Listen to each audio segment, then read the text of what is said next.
আজকে দুপুরে ছোট মাছ রান্না করেছি। মাংস খেতে খেতে অরুচি চলে এসেছে। আসলে কোরবানিতে প্রথম একদিন দুই দিন ভালো লাগে মাংস, এরপরে কিন্তু আর ভালো লাগে না।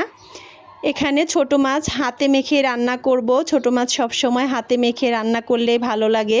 টমেটো, কাঁচামরিচ, পেঁয়াজ, রসুন সব একসাথে দিয়ে হাতে মেখে নিয়েছি। আর ধনিয়া পাতাটা তো শেষেই দিতে হয়, তাহলে বেশি মজা লাগে। ধনিয়া পাতার ফ্লেভারটা থাকে শেষের দিকে দিলে। ছোট মাছ আমার পরিবারের সকলেরই পছন্দের খাবার। ছোট মাছ কিন্তু খুব তাজা না হলে খেতে ভালো লাগে না। ছোট মাছ তাজাই বেশি মজা। ছোট মাছ বেশিরভাগ মানুষেরই পছন্দের খাবার। আজকে দুপুরে ডাল রান্না করেছি। ভর্তার সাথে বা ছোট মাছের সাথে একটু ডাল হলে বেশ ভালো লাগে। আর ভাত তো থাকবেই। আজকে খুব আমার প্রিয় একটা ভর্তা করেছি, সেটা হচ্ছে শুটকির ভর্তা।